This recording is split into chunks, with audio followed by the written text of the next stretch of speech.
Hey guys, this is the project that I'm working on. It's a 1974 Triumph TR6, but that doesn't really matter for this video because I need to make those pressings for here to repair, and for this we decided to buy a cheap bead roller. And when I say a cheap one, it is a real cheap one, like the cheapest of the cheapest. So it is designed to be clamped on a vise, and then you can crank it and do whatever you want.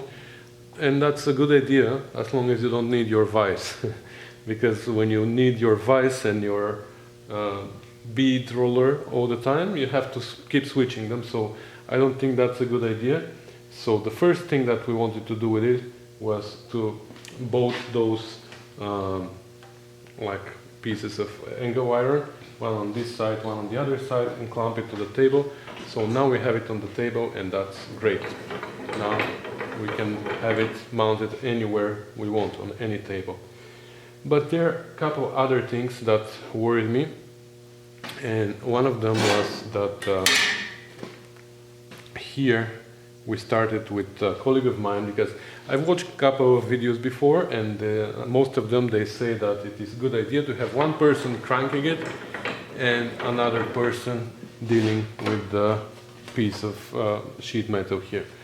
Yes, it's a good idea for straight lines, but for turns, when you want to make turns, I tried with a colleague of mine, KJ, who was cranking it there, and I was trying to turn the piece, but it's not that easy, because he doesn't know where to do it faster, when to do it slower. I mean, I tell him, but it's much better for me if I do it myself, because I can feel when I have to go slower, when I have to go faster, and that's the better way. So I'm showing you on this angle because this is the most important part now for what I want to say. So let's say we want to do a straight line first. Now you have to go snug these bolts manually, and then do 2 more turns. So how do you do 2 more turns? You have to do half turn, 1 turn, 1.5, 2 turns. That takes a little bit longer than what I expected to take. So what I decided to do, the first improvement was this one. And I put a longer bolt. So when you have a longer bolt, it's easy. Do 1 turn, 2 turns, right?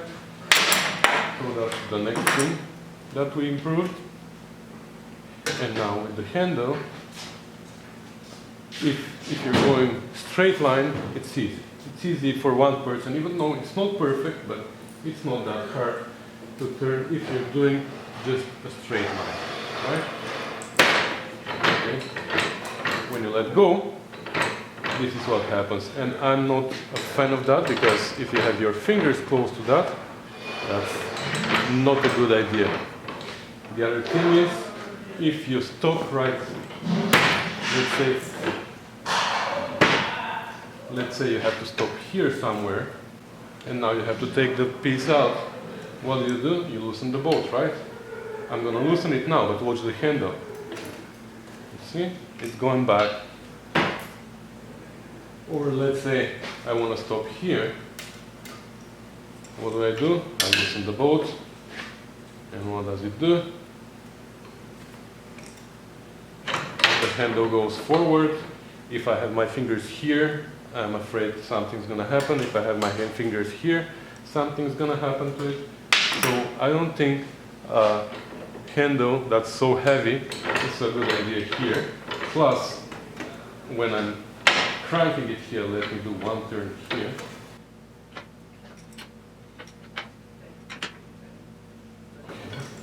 So now, when I want to do this, at the corner, especially at the corner, I need to be very precise. So I need to crank and turn at the same time, right? And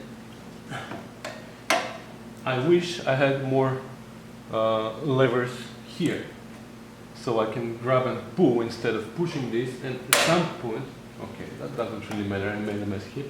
but at some point the handle at the back, and I have to do this. You see? So this doesn't really matter what I'm doing here, but it's hard. If I had another handle here, it would be better, right? I don't need to go at the back. So this is the reason why we got rid of this handle. That is why my friend KJ made this handle. Doesn't look great, but believe me, it's much better with it. Maybe the lever's a little bit too short, but it's better than the other one. Because now, wherever you stop, you just loosen the bolt, and that's much better. Now when I'm cranking, I can pull if I want, I can push if I want, I can do anything, and it is much easier for me.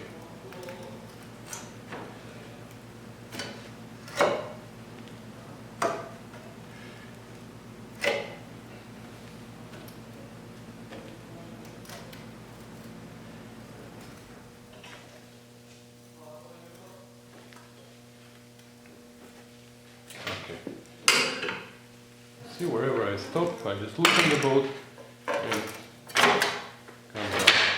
Okay, it's not perfect shape, but because I didn't even draw anything, I just made it on prima vista. Okay, so this problem solved, this problem solved, this problem solved, but the problems don't stop here. Now this is a very serious problem here, and I'll show you what I mean. I mean that when you use thicker metal on the turns,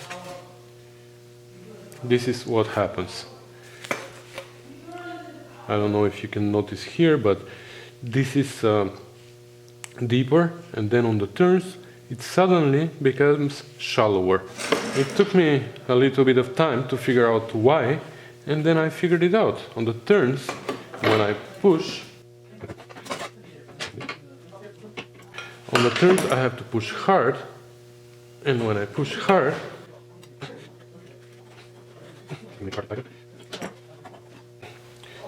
you notice something here? I don't know if you see it from there. Okay, let me move you a little bit. So what do you see?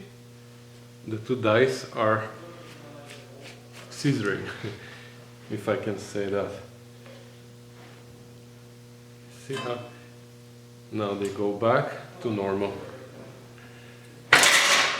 And you see where they ended up. So basically, they do that. And that is unacceptable.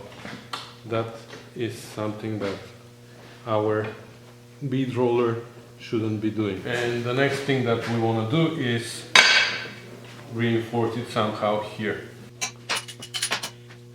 Okay, so now this stops this part from flexing a little bit, but not enough, because I think what's happening also, it is flexing from here.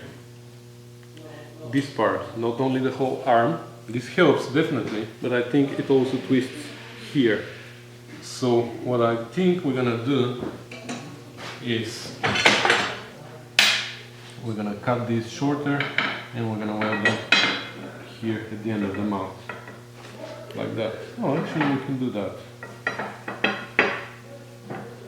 And weld one here, and weld one here.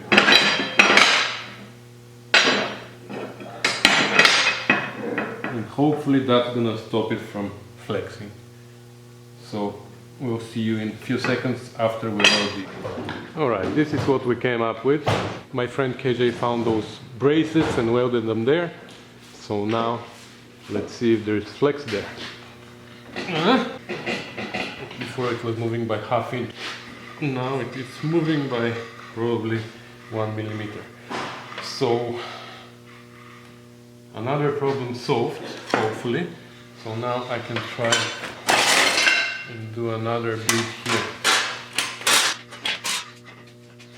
and I want one with a small turn, as small as possible. Let's see how we're gonna do that. So how I do it, snag it, and then 2/3, right? 1, 2, I want a little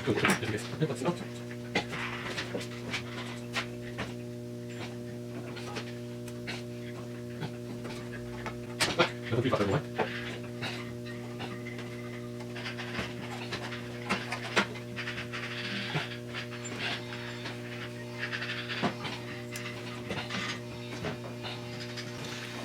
Okay. Well, maybe it's not designed for such a small turn. So